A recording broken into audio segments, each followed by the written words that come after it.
Rich is a professor in the Department of Psychiatry and Human Behavior and in the Department of Neurology at Brown. He is an epidemiologist with a substantive research interest in cognitive aging, dementia, aging, mental health.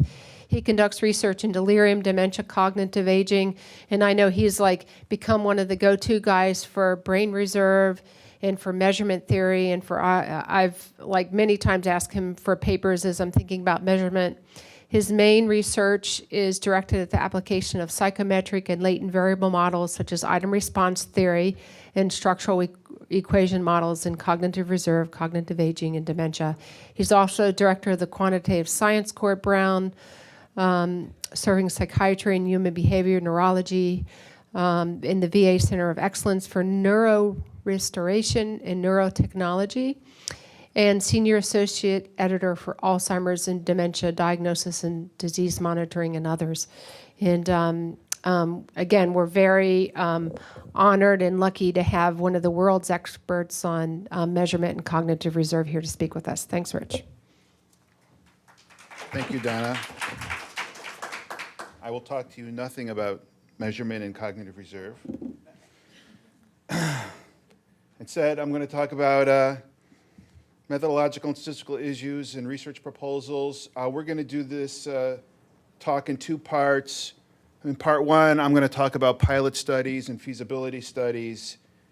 And in part two, Tom's going to talk about methodological issues and proposals, focusing on some of the proposals that were submitted. So I'm going to talk specifically about pilot and feasibility studies for randomized clinical trials. I was thinking about why do we call them pilot studies, right? Why do we call them pilot studies? And I'm still not really sure why. The word pilot comes from, refers to people on boats that are usually smaller than larger ships that help larger ships find their ways through a harbor. And this is a picture from the 20th century, but this is an old word. And so maybe pilot studies are small studies that are meant to guide a larger study through the treacherous waters of a harbor. But there are other uses of the word pilot too, like a pilot light, right? It's a small light that ignites something that's bigger, a bigger study. So maybe that's why we use it. Or maybe, anybody know The Cage from Star Trek? Any Trekkers? So this was like the pilot Star Trek episode. So maybe it's like something to go out and test to see how people like some new product. Or there's Tom Cruise. So I don't really know, and I spent too much time on Google trying to find out why we call pilot studies pilot studies. It's not that easy to find out.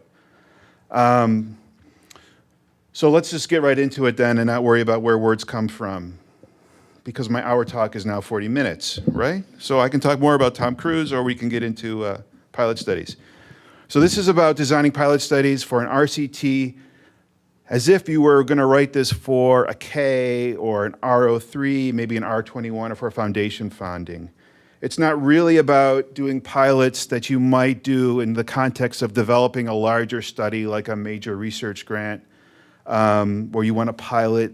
If you don't already have them published, you want to give your reviewers evidence that you can do the research you're proposing to do. This is relevant for that, but this is really targeted at people who are writing a research grant application, and it's going to be a pilot application.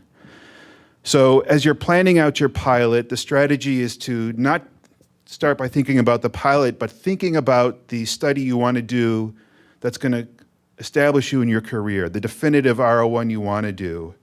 And then think about all the questions that you have for designing that definitive study. And answering those questions are the things you want to do with your pilot study.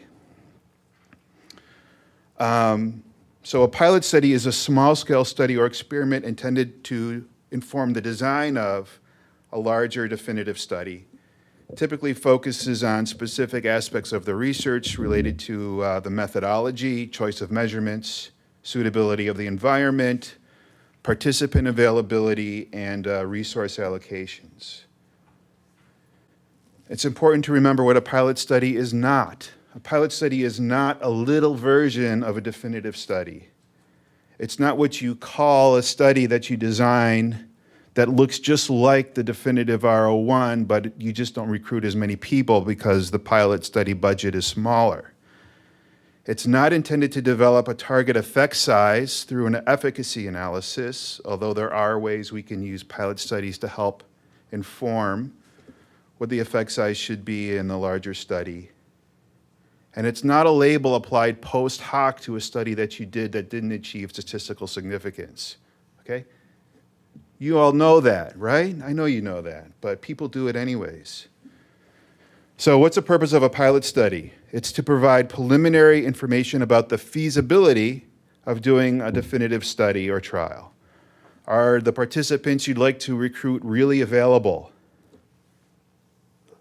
Like, I want to do a study and I want to apply this intervention to people who have some cognitive impairment, but they're not demented, they have some mobility limitations, but they're not completely bedridden. And so you think about identifying these people who end up being unicorns and you can't find them in the real samples, right? So who's going to be in your definitive R01? Go out and see if you can actually find those people in your target sample. How many people are you going to have to screen to enroll the people you want to enroll in your definitive study? Can the measurements you want to do be done on these people? Like, you know, a person in 2 casts came up earlier today, right? You have a lot of written exams you're doing for your cognitive tests. Is that going to be a problem for people in a hospital bed? Is the environment suitable? Is the resourcing adequate in particular time? You can do a lot to get preliminary information about the outcome measurement variability, including the degree of natural variation in your outcome endpoints, and perhaps identifying predictor variables or stratifying variables that are important to consider in the design. You can get information about your outcomes, performance characteristics, and do things like establish the reliability of those measurements in people you would like to use to collect those outcome instruments. And you can get information about the sample selection. Are there particular subpopulations who are ill-suited to enrollment in your study? Should certain populations be overrepresented or excluded? And is there evidence for effectiveness or efficacy or safety that may vary across populations? Wait, did I just say effectiveness or efficacy? Yes. So is the purpose of a pilot study to look for suggestive evidence of the efficacy or effectiveness of your treatment? Well, you got to be careful here. That's why the caution sign is up, right? Let's go back to the pilot, right? Which boat do you want to use to bring your goods to market? The container ship? Yes. Here's your prize. I don't have a prize. Good. Very good. You can't follow that. I'll just look for something. What can I give? Here's a pitcher of water.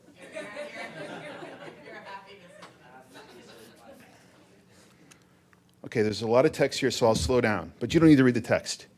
All on me. It's wrong to look at efficacy in your pilot study, okay? It's wrong because you're underpowered to do so. You're just as likely to find evidence of harm for a treatment that's really effective if in a small underpowered study as you are to find evidence that it is effective. And so you really shouldn't look at it at all. And you may even find an inflated estimate of efficacy, which can be just as bad as finding evidence that it does harm, because if you use that inflated estimate of efficacy to power your definitive trial, you're going to end up being underpowered. So it's just very dangerous to do this. But why do I say you're going to have to look at it anyways and include that in your definitive study application? Well, it's because, I'm going to skip ahead. I'm going to get to these, don't worry, I love these. Why? One, your reviewers and your mentors may not know that it's wrong to do this, right? They're just people. Not everybody knows this and gets it, right? And And if you don't include your efficacy analysis, they're going to be like, what? Why didn't you show me? What did it look like? You're hiding something? No. So you have to do the analysis. You have to hope and pray the confidence interval is consistent with what you would like to target or envision as your effect size, and we'll talk about what that means. And then you have to educate the reviewers. You have to say, look, here's our efficacy estimate, but this doesn't really mean anything. Why? We have low power. Our result could be anywhere. Here's the confidence interval. And also hope and pray that it's at least suggestive that there's a positive effect. Now, if you're doing your pilot study, you do your efficacy, and you have an effect that indicates harm, does that mean you can't proceed with your full trial? No, of course not, right? Now I'll tell you. Here, I'm going to show you a picture. This is a picture. It's a distribution of effect size estimates from 10,001 studies. It's made up data that had a true population effect size of 0.5 standard deviations, which is about as good as you could ever possibly expect in health-related research. And there's 25 participants per group. So it's a t-test, 25 participants in a treated, 25 participants in an untreated group. Do the t-test, calculate the Cohen's d. The Cohen's d in the population is 0.5. What do you get in your pilot study?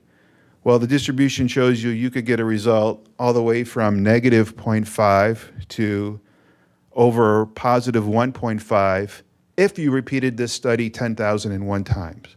Where's the one that you did? Pick your point, right? Well, you got a good chance of getting it towards the middle, but it could be anywhere. And the power of this design is 41%. So with 25 people per group, you've got a 41%, which means that for 41% of these dots, the lower bound of the confidence interval is exceeding 0, right? So you've got low power, confidence intervals are wide, and in the population, the treatment effect is very strong, but you could end up with a sample, with a result from your pilot studies that indicates harm. So the question was, my pilot study suggests harm. Can I go on with my R01? And the answer is, of course not. But now you're going to have to work extra hard to convince reviewers that even though the pilot suggests harm, the true value could be beneficial. So give them a graph like that. Why not? Here's a distribution that might look very similar, but the center is at 0. Here's where the population value for the treatment effect is at 0. When you put these two together, you can see that even if you did your pilot study and your effect size was about 0.5, there's a pretty good chance that it came from a population of hypothetical studies, the red studies, where the population value was 0. And this mixed up plot is for when there's half of the now 20,002 studies you've done were from an intervention that is truly ineffective. It has a treatment effect of 0. Those are the red dots. And another half of these studies come from a distribution of hypothetical studies where the true effect is positive 0.5, a medium effect size, which would be pretty good for a health-related outcome. And in the bulk of where you're likely to get most of your effect size estimates, where the greatest density is in this plot, you've got like a 50-50 chance of picking an intervention that comes from one that was from a truly null distribution or a truly efficacious distribution. And this is when there's a 50-50 chance that the intervention is truly effective, right? But nature, she's tricky, right? And we're just figuring her out. What if the prior probability of having an efficacious treatment was only 20%, right? So now you're looking at, well, I don't really know anymore. But maybe you're really smart. I'm looking for Wes. Where's Wes? Maybe you're picking interventions that really work. And now you got a good chance with a PASA 0.5, but you really don't have any idea what the prior probability of have picked a good treatment that comes from an effective distribution. Anyway, here's what it would look like if you powered your study to have 90% power. So you can see we still have, it's the same distribution of null treatment effects, but it's shrunken up towards the middle because now instead of 25 people, we've got 86 people in each group, and there's a much greater peak for possible effect sizes under the assumption that the treatment really does work. And so that's why we want to have adequately powered studies. But I'm not saying to get 86 per group for your pilot study, because that would be a study powered for 90%, and that wouldn't be a pilot anymore. That would be a definitive study. Okay, so I did this one. All right, so here's the question you all want to know. So if I can't use a pilot to identify a target effect size, how do I come up with a target effect size? Does anybody have that question? You better, because that's the other half of the show. Okay, so the idea has been around for a long time that you have to come up with, ahead of your study, some definition of what the critical effect size is for your treatment.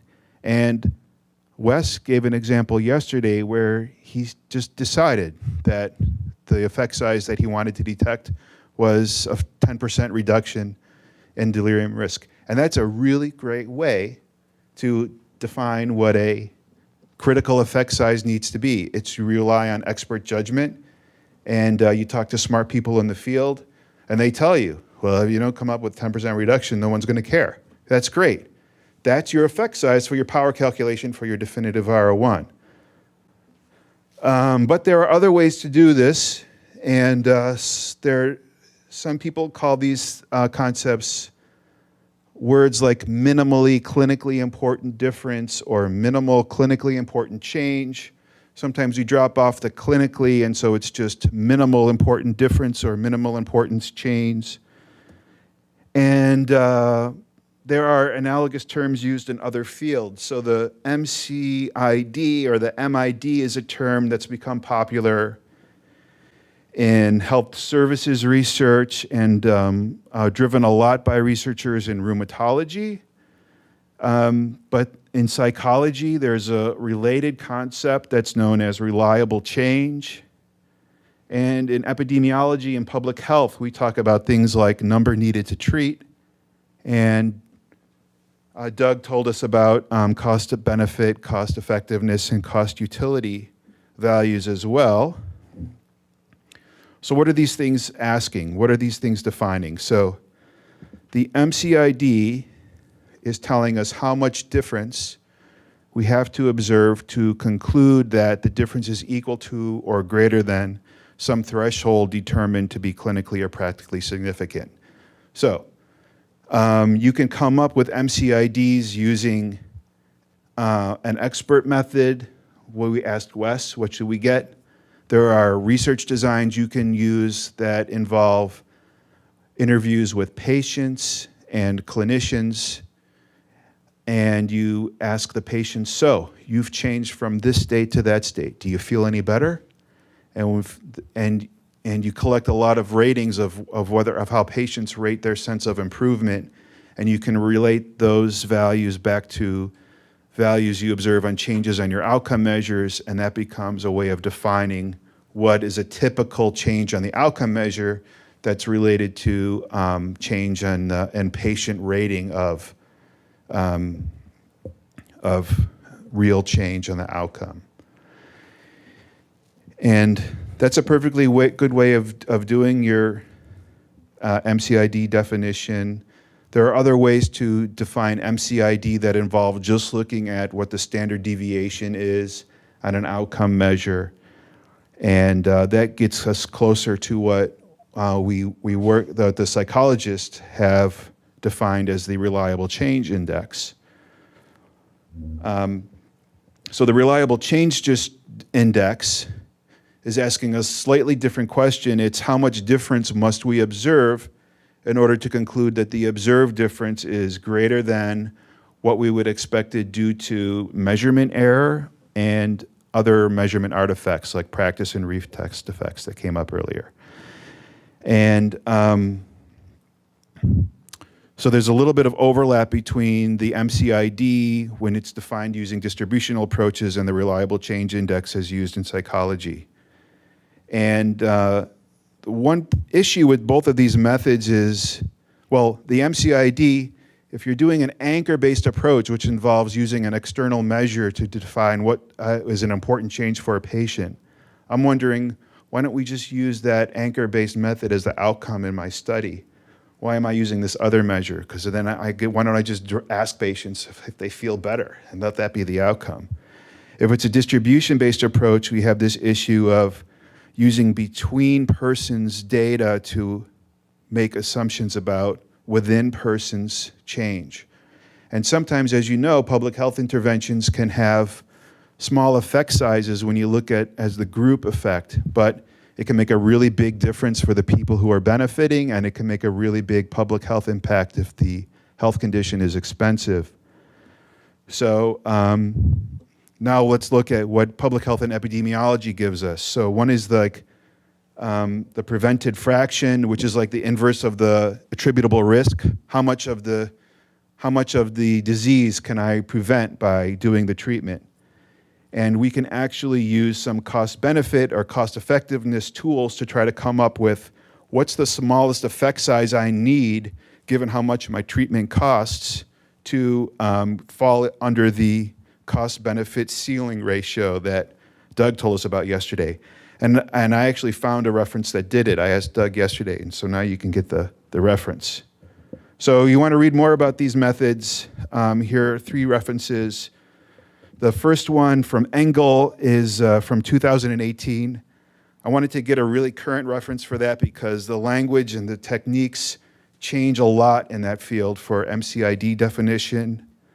I found a really cool reference for reliable change in schizophrenia. This was published in 2016. And this one uses both reliable change and the minimal clinically important difference to identify outcome metrics for a clinical trial. And then if you want to do numbers needed to treat, any epi textbook would work. And if you want to use cost benefit or cost effectiveness analyses to set a target for clinical efficacy, I did find a reference in the British Medical Journal. Okay, when all else fails, you should all know about this nice paper from Geoff Norman that was published in 2003. And I often have to fall back to this paper in helping people design research studies. And he has a very nice paper where he makes arguments, and some of it's supported with simulation and empirical research, that in most cases, a half standard deviation effect size is a good target for health-related outcomes because that's about the difference that people can appreciate. It's related to that just noticeable difference concept from. Okay, so what would a pilot RCT look like? Here I'm going to give you the aims for your pilot RCT. You can copy these down and put these on your specific aims page. You might change some of the words. Aim 1, treatment development activities. So this is where you're developing your intervention manual and your protocols for delivering the treatment program, manualizing the treatment. And there's no aims or hypotheses associated with that. It's a work product. Aim 2 are feasibility to assess acceptability and design issues. Things like, are the patients really available? And can I train my interviewers to deliver these measures? And how many people am I going to have to screen in order to get the sample size that I want? And that has sample size implications. And then aim 3 will be to estimate some key statistics that you'll need to calibrate your sample size for the major study, including what's the standard deviation or an estimate of the standard deviation for the outcome variable? What's the reliability of the outcome variables, and or what's the correlation between your outcome variable at baseline and follow-up? That can be really helpful to help. Knowing that can help drive down your power for pre-post studies where there's a change in an outcome measure. And what's the expected distribution of the outcome measure in the absence of treatment or in a normative sample? And that can be really good if you want to use that 0.5 effect size change criterion. So here's more feasibility and acceptability issues for aim 2. So the questions may be things like, how many people can be approached? What's the size of the patient pool? So then you have to go and look at admission records and see how many people are actually coming in. How many are likely to be eligible? It's the second question. What proportion of those eligible would be willing to participate in research? Now you've got to go out and interview people. Hey, I'm going to do a research study. It's going to involve taking fluid out of your spine. Would you be willing to participate in this research study, yes or no? Well, you really want to know that, right? Before you start your big study. I'm going to take blood out of your jugular vein. Would you be willing to participate in this research study? You might want to know. Are people willing to participate in that kind of research?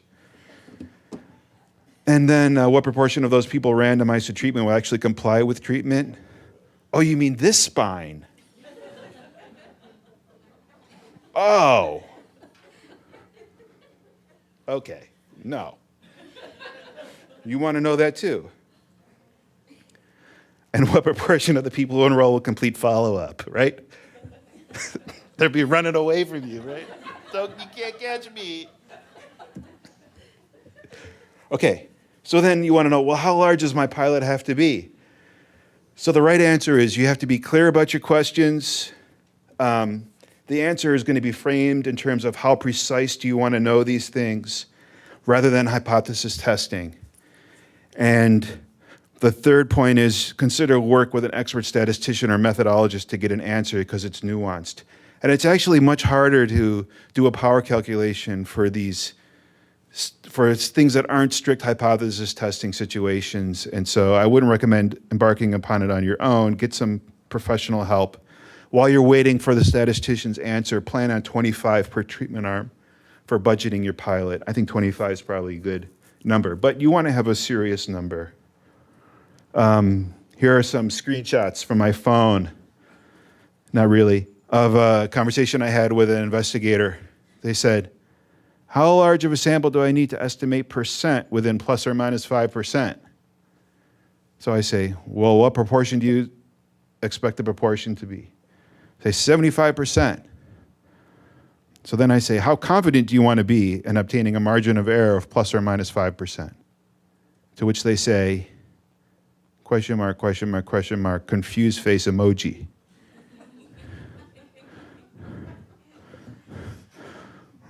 So after a pause, I say, sometimes people say 95% when I ask them that. Okay, 95%.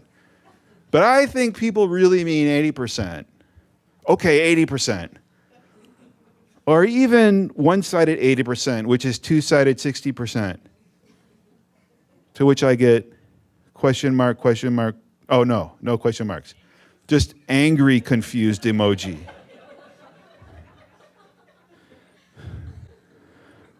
It's okay, I got an answer for that. One-sided 80% means 80% confidence that the proportion is at least 70%, 75 minus 5. Oh, okay. 80% one-sided. For that, you need a denominator of 54 people.